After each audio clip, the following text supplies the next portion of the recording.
Bonjour à tous et bienvenue sur Humano. Aujourd'hui, on se retrouve pour un épisode un peu spécial où on ne parlera pas uniquement des RH. On va surtout mettre en lumière les réalités vécues par les femmes dans leur parcours professionnel et réfléchir à la manière dont les organisations et les RH peuvent créer des environnements plus justes, plus humains et plus performants. Et pour aborder ce sujet, je ne pouvais pas être seule. J'ai le plaisir d'accueillir Chloé, experte RH et coach, engagée dans l'accompagnement des femmes à chaque étape de leur parcours professionnel. Coucou Chloé, Hello Justine, ça va? ça va super, merci et toi? Trop bien. En plus, on est sur 2 climats, 2 créneaux horaires totalement totalement opposés. différents, c'est clair. Je crois qu'il doit y avoir 40 degrés entre nous. Oh, c'est possible, oui, parce que là, il fait un peu plus de 20 degrés chez moi. Ah là là, même nous, il fait -20, donc tu vois, Ouais, donc j'étais vraiment ouais. Parce que Chloé, toi, tu es en Égypte? exactement. Tu es en Égypte et moi, je suis à Montréal Ouais, où donc il neige depuis déjà, 3-4 mois. ah ouais, quand même. Ouais, non, Ouais. on n'a pas eu cette chance, non, mais on a de la pluie, c'est déjà une exception, en soi, hein, d'avoir de la pluie ici. Ah ouais, il pleut. Ouais, il pleut, mais pas vraiment pas beaucoup et là, il a un peu plu, donc on était contents. Trop cool. Bah, merci de te rendre disponible en tout cas pour ce podcast. Avec plaisir, Où merci on à va toi pour vraiment l'invitation. parler des parcours au féminin Ouais. et franchement ce sujet il me tient à cœur et je pense qu'il y a que toi qui pouvais qui pouvait intervenir sur ce podcast. Bah, écoute, ça me Donc fait hyper merci plaisir. beaucoup. Merci à Ouais, toi. trop cool. Pour commencer, on va peut-être reprendre un petit peu ton parcours pour Ouais, comprendre un petit peu comment toi t'en es venue à travailler au service des femmes, dans le sens où tu les coaches sur leur, parcours professionnel. exactement. Donc je suppose qu'il y a eu un vrai cheminement derrière? Ouais, exactement. Moi, j'ai commencé un parcours RH, somme toute, classique. Voilà, j'ai commencé à après mon master en ressources humaines, j'ai travaillé dans différentes entreprises, internationales. Je me suis particulièrement, spécialisée dans le retail, où j'avais, des fonctions, généralistes, mais avec une dominante recrutement. OK. Et en fait, déjà depuis, mon master, donc il faut savoir que mon master, on devait faire, des mémoires parce que c'était un par, année de master, donc 2. Hem Et j'avais, déjà mon premier mémoire portait sur le plafond de verre. Initialement, voilà, j'avais toujours eu ce côté un petit peu, analyse des parcours de carrière, au féminin. En tant qu'étudiante, bêtement, en arrivant en entreprise, je me suis dit, enfin, j'ai fait un constat qui, je pense, tout le monde fait très facilement, c'est qu'il y a beaucoup plus d'hommes que de femmes, dans les fonctions de direction. Donc je me suis dit: «Tiens, c'est marrant quand même parce que les femmes ne sont pas C'est plus, bizarre tout enfin ça! voilà, c'est les femmes ne sont pas moins, compétentes et performantes, pardon, que les hommes. Qu'est-ce qui fait que?» Et donc c'est ce qui m'a amenée à étudier en profondeur le fameux plafond de verre. Je le Donc savais pas. tu Comment? déjà donc au début de ta carrière, en tant que femme, donc tu avais déjà Ouais, conscience qu'il y avait ouais, ce genre de enfin, de, ouais, de plafond de verre pour les femmes qui avaient un peu ce exactement. frein des C'est ça, exactement. Alors que je travaille depuis que j'ai 18 ans. Initialement, je faisais des boulots étudiants, donc voilà, j'étais pas, au siège même, mais je faisais de la vente. Mais j en fait, c'est quelque chose, c'est une réalité dont on s'aperçoit très, très vite. C'est-à-dire que quand on a des personnes du siège qui se déplacent en boutique, mmh, c'est des personnes qui ont, des responsabilités et la majorité sont des hommes. Nos mmh. responsables en majorité sont des hommes. Enfin voilà, il y avait cette espèce de, prédominance masculine, hein, dans les sphères, professionnelles à responsabilité et encore plus à haute responsabilité. Et donc, il faut savoir que j'ai toujours été très ambitieuse et en fait, je pense qu'inconsciemment, je me suis dit: «Mais est-ce que moi-même je pourrais accéder du coup, tu vois, Ouais. aux hautes sphères d'une entreprise?» Autant, mes ambitions ont changé, mais j'avais vraiment eu ce questionnement. Donc avant même de rentrer Ouais. finalement, de me lancer dans ma carrière professionnelle, j'avais déjà ce truc-là. Il faut savoir que j'ai toujours été, très portée par, moi j'ai été élevée par une femme qui a été élevée par une femme, enfin, toujours été très, très portée par, des convictions, féministes, d'équité, voilà, entre les hommes et les femmes. Et du coup, c'est toujours un sujet qui m'a beaucoup, beaucoup touchée, voilà.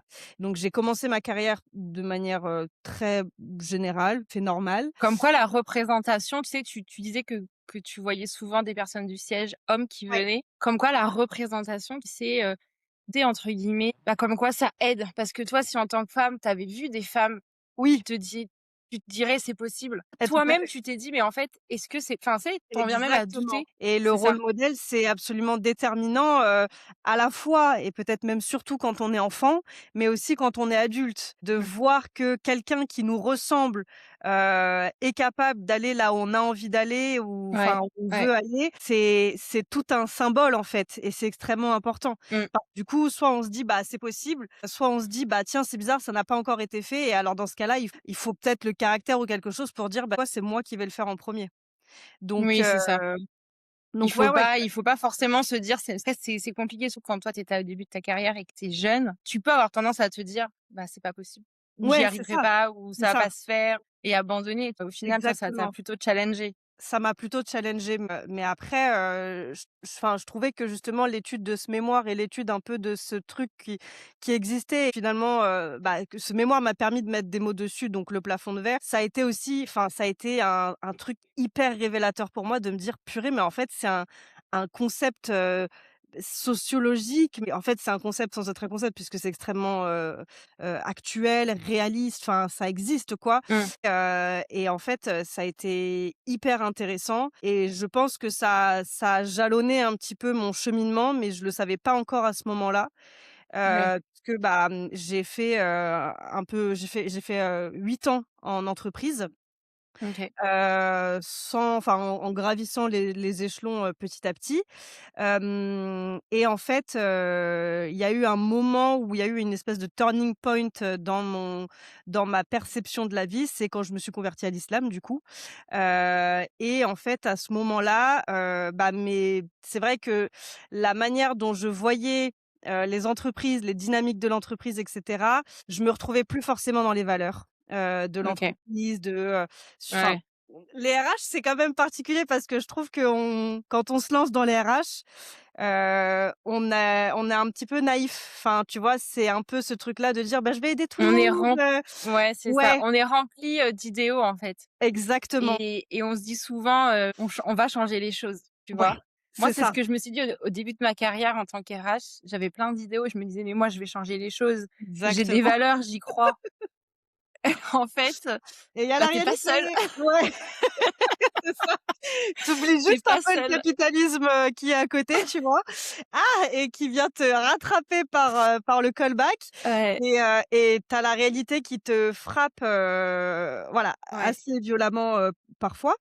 Et donc en fait, c'est vrai que, bah, forcément ma religion a recalculé absolument toute ma vision, de la vie et je me suis dit: «Oh, ça n'est pas aligné avec les valeurs que j'ai envie de transmettre, ça n'est enfin voilà, c'est pas aligné avec moi» et voilà, j'ai envie de faire quelque chose, qui soit pleinement, aligné avec, la personne que je suis, avec les personnes que j'ai envie d'aider et je voyais aussi surtout qu'il y avait un vrai décalage entre, hem les entreprises et les candidats. Enfin, tu vois, initialement, je me suis pas dirigée vers les femmes toutes c'était vraiment les candidats, ouais, parce que je voyais bien que les candidats, galéraient à trouver du travail, que ouais, c'était les Hunger Games, ça l'est toujours d'ailleurs et que mais que les entreprises, alors il y a des entreprises qui ont du mal à recruter et c'est hyper compliqué mais forcément une entreprise n'a pas les mêmes moyens qu'un candidat ou qu'une ouais, candidate peut être en situation précaire ouais. et en fait, et portée par mes valeurs, je me suis dit: «Non, moi, je veux travailler avec les candidats et je veux que toutes les compétences que j'ai pu acquérir en entreprise, Des candidats. et donc c'est comme ça que je me suis lancée initialement en tant que coach, employabilité et à force d'accompagner des candidats et notamment des femmes, je me suis rendu compte que les mêmes problématiques revenaient très souvent. Donc syndrome de OK. l'imposteur et cetera, tout à se mettre en avant, se valoriser et en fait, ça a tout simplement allumé une lumière en me disant: «Mais en fait, c'est ça». Et Ah, mmh ah, et ces problématiques-là, quand tu étais en recrutement, parce que moi, je le vois en recrutement, ouais, heu, les femmes, je trouve, moins bien à se mettre en ouais, valeur. mais Enfin, je fais totalement. pas une généralité, hein, c'est pas Oui, du oui, tout oui, ça, oui, hein. bien sûr, bien Mais sûr. ce que je veux dire, c'est que et souvent quand on a, la question du salaire, Ouais, tu sens que les hommes, ils ont toujours plus cette confiance pour dire: «Moi, je veux ça, moi, je veux ouais, ça». Que la femme, souvent, va un peu plus se sous-estimer. oui, Je dis pas que c'est général, hein. Il y a des femmes qui arrivent bien à se vendre et à se valoriser aussi. exactement et c'est quelque chose que je retrouvais déjà, quand je faisais du recrutement en entreprise. mais c'est marrant parce que du coup, aujourd'hui, je suis de l'autre côté, heu Ouais, et je le vois énormément et en fait, c'est enfin la réalité, ça reste la même, mais la perception est différente. C'est-à-dire qu'aujourd'hui, je comprends un peu mieux, pourquoi est-ce qu'elles agissent comme ça. Enfin, en fait, je pense qu'il y a une histoire d'éducation, hein, très bien sûr. clairement. Il y Il y a a la une histoire société, hein. exactement, La société, exactement. On apprend à pas être, trop exigeante, alors que les petits garçons, on leur apprend davantage à être un peu plus téméraires, à être un peu plus «agressifs» entre mais guillemets, tu as tellement raison. Je pense que déjà tout petit, on conditionne à pas prendre trop de place. exactement ça et c'est vrai que moi, c'est pareil, j'ai toujours entendu, «Chloé, parle moins fort, Ouais, trop, tu fais un peu trop», enfin, tu vois? «Rentre dans ouais, la case, quoi» et en ouais, fait, c'est ça. bah, non, juste non, et effectivement, aujourd'hui, en accompagnant des femmes, on voit bien qu'il y a un travail de déconstruction à Mmh, faire, sur elles-mêmes et qu'elles ne voient pas leur valeur, en fait, leur réelle mmh, valeur et qu'elles se mmh, sous-estiment énormément, et donc le syndrome de l'imposteur, le manque de confiance en elles, plus la concurrence qui fait rage, les hommes qui effectivement, mmh, n'hésitent pas à prendre la place, parce que, bah, en fait, c'est les règles, un petit peu du monde du travail, quoi. mmh. C'est vrai que c'est des sujets sur lesquels je travaille aujourd'hui pleinement. OK. Et justement, comment tu les aides, en fait, ces femmes à pouvoir un peu plus prendre confiance en elles, intérieur est-ce que déjà elles en ont conscience Pas du syndrome? toujours, pas toujours. J'ai vraiment la majorité des femmes que je vais accompagner, elles vont me dire: «Non mais si je dis ça, si je me valorise comme ça veut dire que je me la raconte». Ouais, Mais bah, vas-y en fait. je comprends tellement. Mais Vas-y meuf! tu peux te la raconter quoi. Qui va le faire à ta place si c'est pas toi qui le fais, tu vois? Enfin, en fait, vas-y, de vrai que, tout ça en fait, c'est là où on voit que c'est ultra intériorisé et c'est pour ça que je parle d'éducation. Tout ça, c'est des choses qui viennent justement de l'éducation, de la société comme on le disait. Et moi aujourd'hui, je vais les accompagner en fait en leur apportant ce regard extérieur, bah, leurs forces, faiblesses, leurs coups, leurs compétences, en les questionnant. Et en les amenant, si tu veux, à réaliser, tu vois? Et c'est ça la partie la plus importante de mon job, c'est que c'est pas moi qui dois leur dire, «Bah, regarde, tu as fait ça». C'est elles qui doivent se dire: «Ah, c'est vrai que j'ai fait ça quand même. Ah, c'est pas mal». Tu vois? C'est beaucoup plus impactant quand c'est elles qui prennent conscience Mmh, elles-mêmes de OK. leurs valeurs, compétences et qu'elles se disent: «Bah, en fait, mon profil, il est génial. Enfin, je suis une bête de meuf, quoi». Plutôt Mmh. que ce soit moi qui leur dise parce qu'en fait, bah, pour déconstruire quelque chose, il suffit pas que quelqu'un te le dise. Il faut que toi-même tu puisses, le Ouais. conscientiser Pour avoir et ce donc déclic surtout, ce déclic de se exactement, dire parce qu'après un entretien, forcément tu es tout seul, donc si tu as pas eu tout à conscience fait. de ta valeur et de qui tu es, Ouais, tu en as quand c'est même ça, besoin en entretien de pouvoir te vendre, de comprendre ce que exactement. tu vas apporter, Exactement. Donc ça se fait à travers, des coachings, à travers des outils, des accompagnements, ça se fait à travers des échanges même plus informels, ça se fait à travers plein de choses. Mais c'est vrai qu'aujourd'hui, c'est mon objectif et c'est quelque chose sur lequel, je travaille. C'est pas forcément facile. Il y a des femmes qui mettent beaucoup plus de temps forcément ouais. à avoir ce déclic-là, et puis il y a des femmes où ça prend tout de suite et voilà, mais forcément chacune est différente, quoi. Et c'est des femmes qui recherchent un nouvel emploi? Ou c'est des femmes qui sont déjà en entreprise et qui veulent, je sais pas, faire une négociation pour une évolution ou pour un salaire? Non, moi je ne travaille pas sur les négociations salariales, OK, principalement aujourd'hui en tout cas sur, bah, le fait de soit, revenir sur le marché du travail ou soit effectivement, prendre la tangente pour aller ailleurs ou évoluer dans une autre entreprise ou même évoluer dans sa propre entreprise, mais bon, OK. repasser par tout un process de recrutement interne. Donc c'est principalement sur ces sujets-là que je vais accompagner aujourd'hui. Tu veux dire des problématiques, internes Est-ce à que elles-mêmes? c'est Oui, c'est ça. Est-ce que souvent c'est, un manque de confiance, le Ouais. syndrome de l'imposteur ou alors c'est l'organisation qui est pas adaptée suite à un retour de congé maternité, par exemple, ce genre de choses? Exactement. Oui, il y a effectivement, ce fichu, syndrome de l'imposteur qui est, toujours là, hein, Ouais, quand on moi c'est mon compagnon, hein. c'est vrai? C'est Il est dans la pièce avec nous là? Il est dans la pièce avec nous. On est 3 aujourd'hui. On est trop non, non, mais effectivement, le syndrome de l'imposteur qui est toujours là, manque de confiance en soi. Retour après une pause, c'est quelque chose qui est très, très, très enfin, c'est un gros sujet. Parce qu'on a différents types de pauses. On a des pauses qui sont choisies, on a des pauses qui sont subies. Quand on a du mal à retrouver un travail, bah, et qu'on galère pendant des mois, pendant des années, c'est une pause subie, donc il faut pouvoir l'expliquer. Et puis, bah, souvent, justement, on perd encore plus confiance en nous, parce qu'on se dit que notre profil n'est plus recrutable et ce qui est totalement faux. Et on se dit aussi qu'on est moins légitime, enfin voilà, tout ça, c'est une espèce de cercle vicieux. Hem Et ensuite, effectivement, bah, on peut, le manque de confiance en soi peut, amener, des espèces de préjugés, des préjugés de se dire: ben voilà, je suis pas à la hauteur» ou «J'ai pas l'ambition» ou «J'ai peut-être moins de compétences» ou machin, ceci, cela.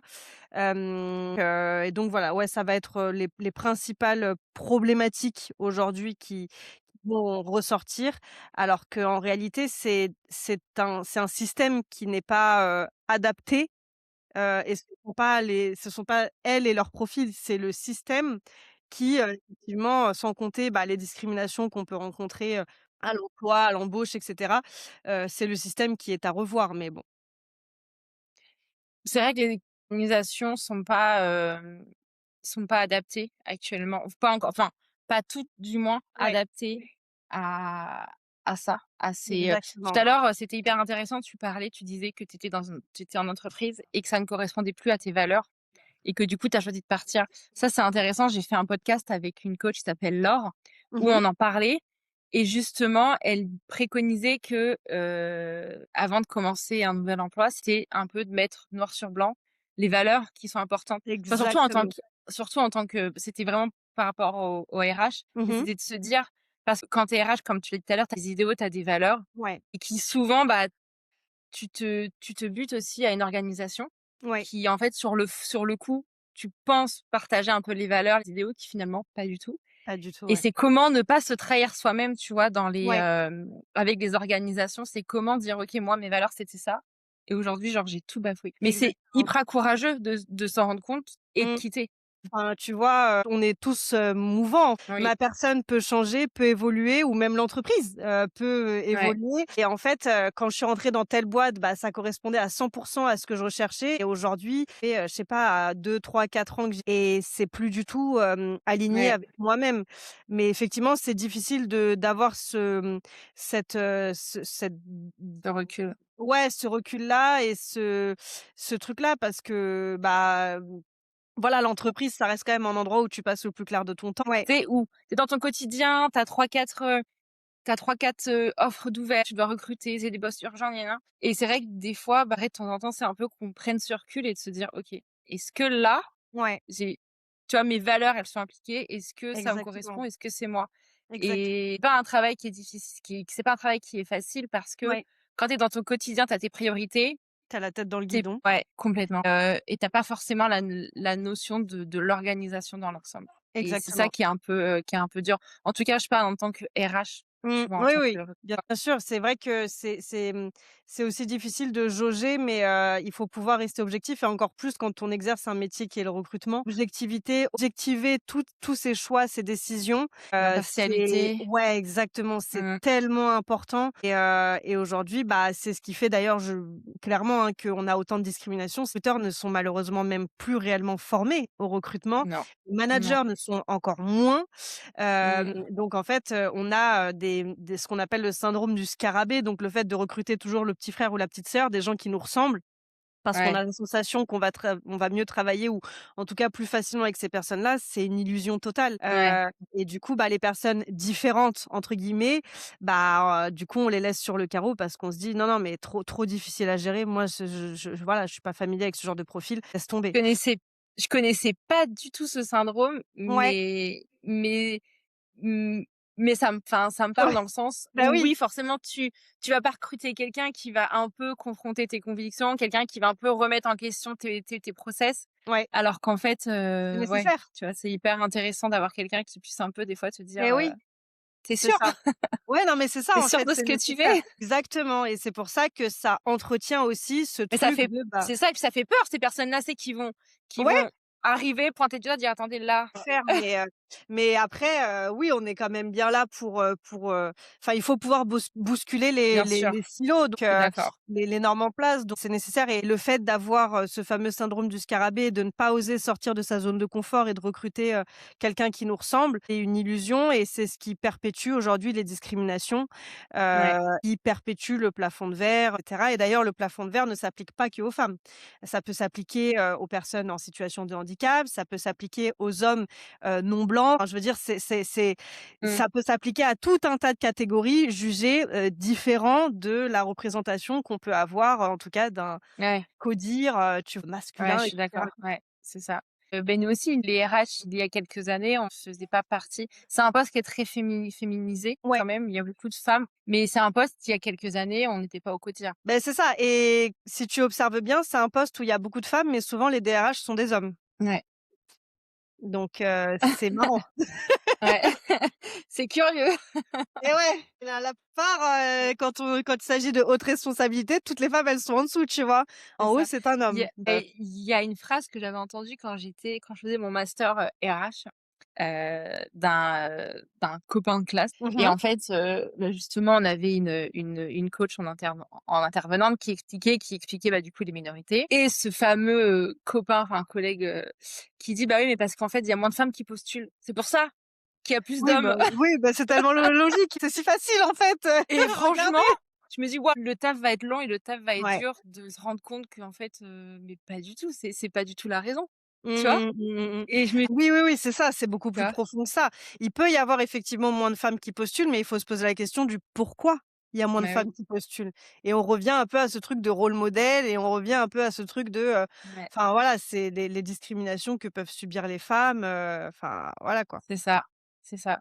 Et je vais parler d'un sujet qui est complètement différent, mais et qui je trouve représente bien ce que tu appelles le rôle modèle.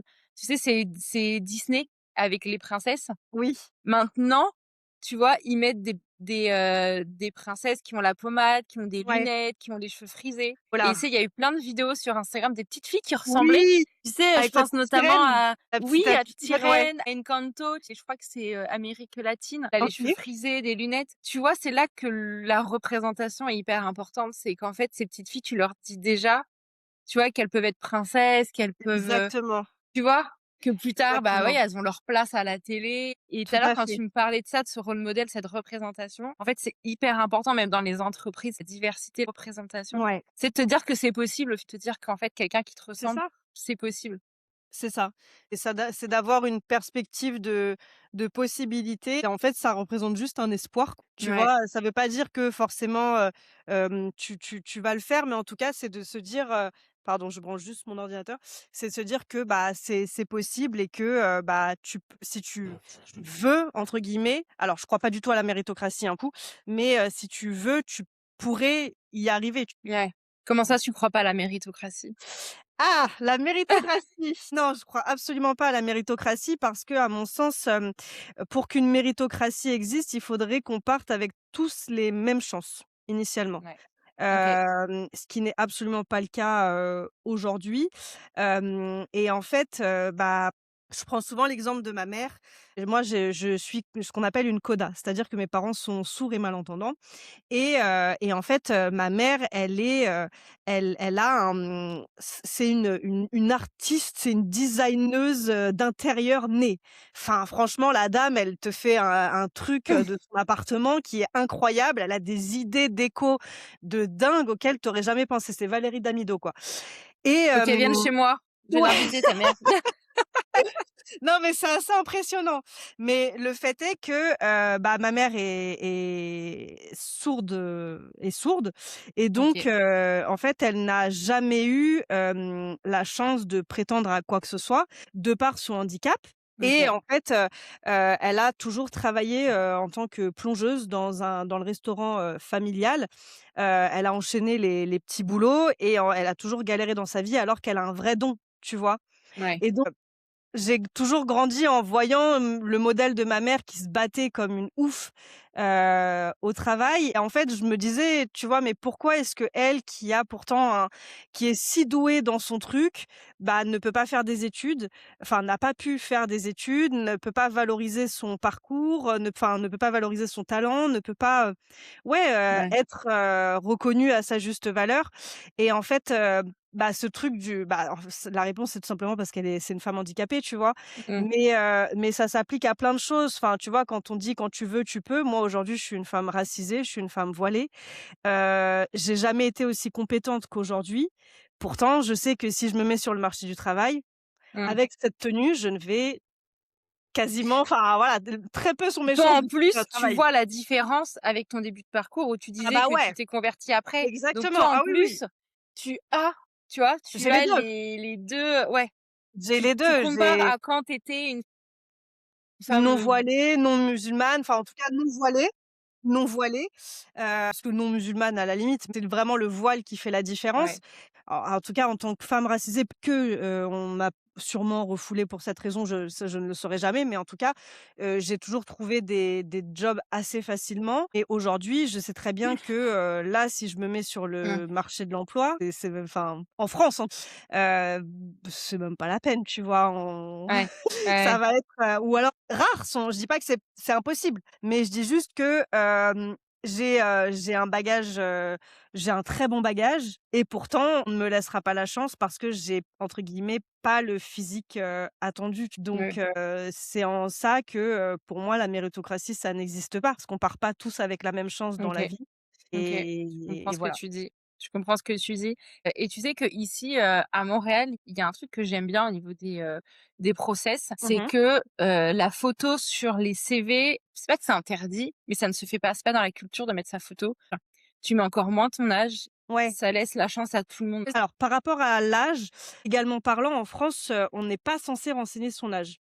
Effectivement, on peut être, pardon, il y a mon chat à côté. Ça peut être, deviné, ça peut être deviné avec les dates, machin, voilà, Oui. on peut faire une estimation, mais on n'a pas à mettre son âge et ça, je suis 100 d'accord sur son CV Mmh. parce qu'il y a beaucoup de discrimination auprès des seniors. C'est d'ailleurs, semblerait-il, la cause première de discrimination à l'emploi, Ouais. pardon, c'est sa «seniorité» entre guillemets. Il faut savoir qu'en France, tu es considéré comme senior à partir de 40 ans, hein. 40 Ah la ans, vache, c'est mais dans ensuite, 5 ans pour moi. non, c'est vraiment un truc, C'est horrible. où on se dit: «Elle va nous coûter trop cher» ou «Elle va pas s'adapter à l'équipe, Mais ça tu vaut le sais, coup c'est pour comme une à femme». 40 ans et tu es enceinte, on appelle ça une grossesse, Une grossesse, gériatrique. ouais, gériatrique, quoi.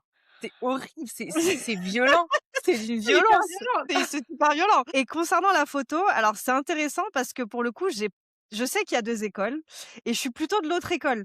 Peut-être Ah parce que ouais. la réalité française est peut-être un peu différente. Je pense qu'au Canada, de ce que je vois, j'ai pas la réalité du terrain, mais de ce que j'observe, ils sont quand même beaucoup plus ouverts, tu vois? À la Sûr. diversité, Ouais, ouais, ouais. voilà, les origines, les religions, ça pose un peu moins problème. Là donc sur le côté photo, faut savoir que, à titre personnel, je recommande pour la France, à toutes les personnes qui ont justement plus de risques de se faire, discriminer à l'embauche de par leur physique ou une caractéristique pardon physique, donc couleur de peau, Mmh. voile, poids. On est aussi beaucoup, enfin la grossophobie, hein, c'est réel, hein, à l'embauche. Ouais. Il y a beaucoup de préjugés sur ça, seniorité et cetera, de mettre leurs photos parce qu'en fait, je pars du principe que, Ça fait déjà un ça filtre naturel, en fait. Tu exactement, filtres naturellement. c'est Ouais, ça ouais, et que le je suis problème, c'est d'accord. que quand une personne, un recruteur, un manager n'est pas formé dans tous les cas ou est trop, noyé dans ses propres biais ou c'est son propre racisme ou peu importe, Mmh. en fait, le fait que tu mettes ta photo ou que tu fasses le déplacement pour te rendre, que tu prépares, tu vois, le temps que tu mets pour te Mmh. préparer à l'entretien, pour te déplacer à l'entretien et cetera, une fois que la personne te voit, si la personne, elle a un problème avec ta tête, toi, ton âge, dans sa tête, c'est l'entretien, il a lieu, mais c'est enfin voilà, il y a rien, Ouais, il c'est va rien mort. se passer, en fait. Ouais, Donc en fait, c'est du temps perdu pour toi. Alors tu peux toujours te dire: «Oui, mais ça va m'entraîner». Ouais, mais tu auras besoin de combien d'entraînement? Tu ouais, vois? et puis de déception. Te dire: «Est-ce que c'est lié vraiment à mes compétences ou Eh est-ce ouais, que c'est à un moment lié, donné, à» ça ouais, accroche, quoi, c'est compliqué, tu vois? ouais. Donc je sais que c'est quelque Mais chose au niveau de l'école, mais Mais ouais, ouais, ouais, moi j'avais fait ça quand j'avais fait mon congé maternité parce ouais, que bref, c'était pendant mes études et du coup, j'étais plus en entreprise, donc c'est pas comme si oui, j'avais été enceinte pendant une expérience. J'étais obligée de le noter, ça faisait un trou et au ouais. début, j'avais pas noté, j'avais juste marqué année de césure, tu vois? Et je sais plus qui m'avait dit: «Mais tu devrais le noter parce qu'en fait, ça fait un tri». Parce qu'au moins, quand tu as Ouais. l'entretien, les gens, ils vont pas bégayer: «Ah oui, elle vient juste d'être maman» et parce qu'en plus, moi, j'ai eu des jumelles, donc mon congé maternité, Ah c'était oui! 1 an. Ouais, ah C'était ouais. pas 4 mois. Tu vois? 4 mois, tu peux un peu le noyer. Oui, 4 mois, c'est 1 an, ouais, tu es quand même obligé ouais, d'expliquer, tu vois? ouais. Mais c'est vrai qu'ici, je pense que comme on est un peu plus ouvert sur, l'immigration, la diversité, l'inclusion.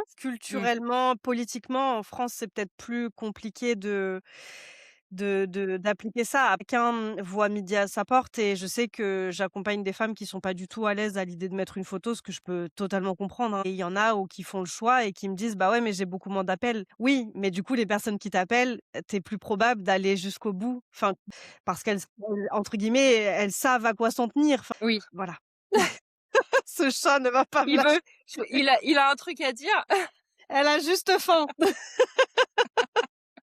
C'est des doléances, somme toute classiques. «Dépêche-toi, j'ai faim maman». Trop mignon et du coup, je sais que toi, tu interviens pas au niveau des organisations ou autres, Mmh mh. mais si tu avais des conseils à donner à des recruteurs ou même à des RH qui nous écoutent, pour justement un peu, pas lisser, mais j'ai envie de dire, mais plus pour, être alerte, les obstacles que peuvent rencontrer les femmes dans leur parcours. Comment en tant qu'RH organisation, on peut justement, faire en sorte que les organisations soient plus ouvertes, soient plus alertes? Ouais. Former. Je pense que la première des choses, c'est vraiment de former, les équipes recrutement, les managers surtout, passe par la sensibilisation, la formation au bien conscient, parce que mine de rien, on en a tous en fait des biens conscients. C'est Bien normal sûr. et il faut en prendre conscience et il faut travailler dessus. On parlait tout à l'heure du syndrome du scarabée et cetera. Enfin, en fait, Mmh. c'est quelque chose on se réfugie très facilement dans ces espèces de biais-là, parce qu'encore une fois, c'est super Mmh. confortable. Vraiment, la 1re la pour moi, l'immense priorité et que je voyais même en entreprise, hein, c'était de former ces équipes, Mmh. à ces sujets-là, pour que, voilà, ça puisse, il puisse y avoir, une sensibilisation et d'objectiver, du coup, les recrutements, tu vois? À travers des espèces de grilles, arrêter de se Mmh. dire: «Bah, moi, je recrute un peu au doigt mouillé, j'ai eu un bon feeling sur cette candidate». Non, on n'est pas là pour avoir un bon feeling, tu vois? On est là pour expliquer de manière très concrète, Mmh. qu'est-ce qui m'a plu chez cette candidate? Pourquoi est-ce que ça m'a plu? Pourquoi est-ce qu'elle est alignée Ouais. avec, nos valeurs, avec les attentes sur le poste, les compétences métiers, les compétences interpersonnelles? Enfin, voilà, donc vraiment objectiver avec hem, des outils, des grilles de lecture, des choses comme ça qui soient, elles aussi, bah, très objectives et basées sur les attentes, sur l'ADN de l'entreprise et sur les attentes du poste, en fait. Oui. Donc former, objectiver, et ensuite, bah, par rapport, au retour des femmes de suite à un congé maternité ou un arrêt longue durée, c'est vraiment de mieux accompagner. Je pense notamment au congé maternité parce que, bah, forcément, je l'ai vu à titre personnel où en fait tu C'est reviens, violent, hein. ouais, c'est super Le violent. retour, Enfin, on te surtout le dit, le mot congé le mot ah, le mot congé congé, est en pas du plus tout approprié, hein, tu fais et tout ton sauf corps est là, congé, ton corps est là, ton mais ta esprit n'est plus là. tête, Ouais. ton bébé qui a 3 mois est avec des inconnus, Exactement, hyper c'est stressant, très dur.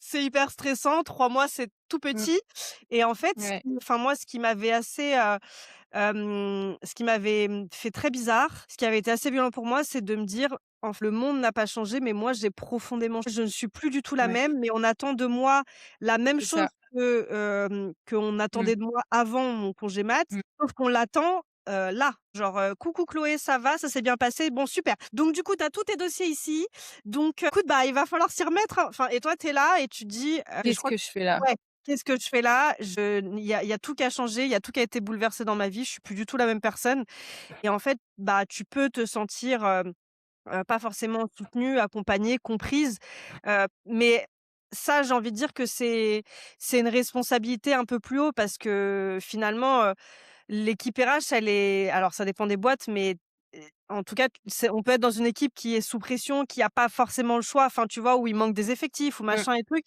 Donc en Ouais. fait, en termes d'organisation, tu vois, au niveau de la direction, hem, tu vois, peut-être, un parcours adapté ou quelque chose comme ça Ouais, une reprise pour progressive. ouais, Mais après, il y a le retour, après un congé mat, c'est un vrai sujet parce que je pense que des fois, on manque de process, tu vois? oui, De se dire: «Comment je peux l'accompagner? Comment je peux» bien un sûr. peu comme un nouveau onboarding, tu vois? Ah mais Comment, bah, la totalement, remettre à jour, mais comment c'est ça. mais il y a aussi l'annonce de la grossesse. Moi, je me souviens, Ouais, quand avec mon mari, on a dû annoncer la grossesse parce que moi, en fait, j'étais en process, vu que j'étais en études, j'étais en process pour des entreprises, en alternance. On n'avait pas du tout la même pression. Mon mari, c'était: «Je l'annonce et after work», genre: «Allez, on va fêter ça». Moi, j'étais en mode, tu sais, en tant que femme, tu te dis: «Il y aura pas d'apéro. ouais, ouais, Il y aura ouais. pas d'apéro, je dois annoncer, je suis en finale dans le process, je Ah dois ouais, annoncer que je suis enceinte» ouais, et en fait, je sais que ça va pas plaire, qu'on va me et du coup, moi, j'avais abandonné parce que comme c'était des jumelles, le congé mat était beaucoup plus long oui. et j'étais tombée sur une femme, je sais pas si c'était l'entreprise, j'étais tombée sur une femme où je lui avais dit que j'étais enceinte et elle m'avait dit: «On va faire avec. C'est 4 mois, on va s'organiser». Elle m'a dit: «Si en tant que femme, je peux pas vous accompagner, personne le fera» C'est pas faux.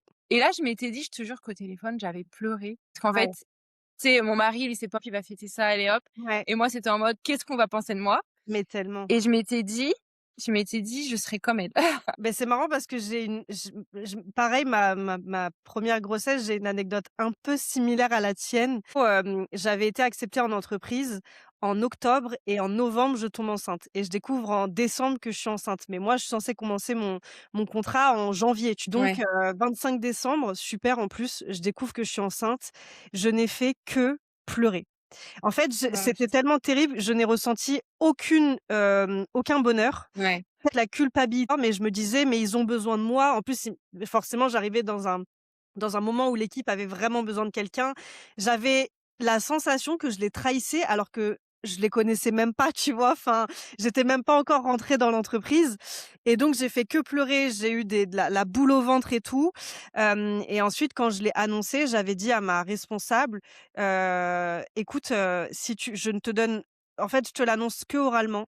Je ne te donne aucune trace écrite de ma grossesse. Si tu veux me sortir de l'entreprise, je ne te ferai pas de problème». Tellement que putain. dans ma tête, je me suis dit: «Je ne veux pas m'imposer», tu vois? En disant: «Bah, je suis enceinte, Ouais, du coup, bah, en fait, ma place est un petit peu assurée». Donc je lui avais dit: «Moi, je m'impose nulle part. Si tu veux pas de moi, en fait, dis-moi ciao et on se quitte en bons termes et je comprends à 100». Enfin, et c'est là où tu réalises que en fait, c'est catastrophique de penser comme ça, mais c'est pareil horrible parce que tu sais, tu te dis même pas: «Trop bien, je suis enceinte», tu sais, non, tu ah te non, projettes même pas. ah non, Limite, c'était horrible. c'est pas que c'est négatif parce que ça l'est pas, mais ce qui est dur, c'est que la première chose à laquelle tu penses, c'est le travail et C'est le moi, c'était travail. pareil. Ouais, c'est ça, C'est le en travail fait. et qu'est-ce qu'on va penser de moi? Tu vois? Exactement, Genre, exactement. enceinte on peut pas être enceinte en paix, tu vois? Et je pense qu'il manque un process quand tu reviens Ouais, de congé mat, mais je pense qu'il manque aussi oui, forcément, quand quelqu'un te dit qu'elle part en congé mat, oui, en tant qu'RH, tu te dis qu'il va y avoir un manque d'effectifs. oui, Voilà, mais ça regarde que toi et ton ouais. entreprise. Genre, c'est notre Oui, oui, oui, problème à nous, tu carrément. vois? Mmh, mmh mh. Et je pense qu'une femme, elle devrait pas se soucier de ça quand elle attend un enfant. Je pense qu'il y a Ouais, tellement de chamboulements pendant 9 mois, c'est tellement clair. de stress parce que la santé du bébé, parce que ta santé, parce que plein de choses, Ouais, que je pense que ce serait on devrait même pas se soucier de notre place en entreprise et du regard de ce que peut avoir exactement, l'entreprise sur ta grossesse. Donc je pense exactement, que de bout en bout, ces 2 choses-là, il manque tu vois? Pour soutenir les femmes exactement. dans leur grossesse. Bah, c'est ça, parce que si on réagit comme ça, c'est qu'il y a bien une raison. Bah C'est oui. que, il y a un problème quelque part. Ce problème, il est systémique. Enfin, voilà, il est propre au monde du travail et aux process qui sont mis en place, et qui, en fait, te Mmh. font juste, culpabiliser de te dire: «Mais attends, mais tu vas t'absenter pendant tout ce temps, mais comment on va faire? Bon, OK, va falloir te remplacer ou va falloir pallier à ton absence». Et voilà, et on t'appelle quand tu es pas là et quand tu reviens, bah Ouais.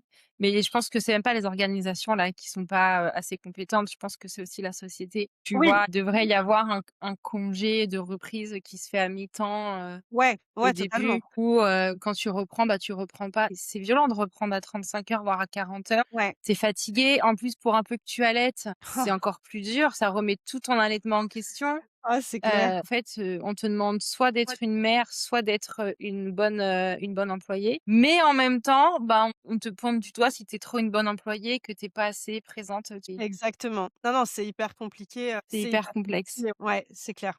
Mais bon. très complexe. OK, bon, je pense qu'on va finir sur, sur ça.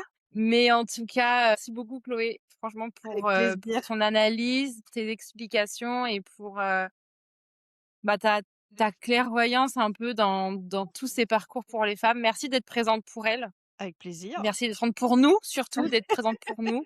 Je pense que moi, j'aurais bien eu besoin d'une Chloé quand j'ai traversé, ma grossesse gémellaire, ma Ouais, reprise, tout ça. Je pense que j'aurais bien eu besoin d'une Chloé qui me motive et qui me valorise.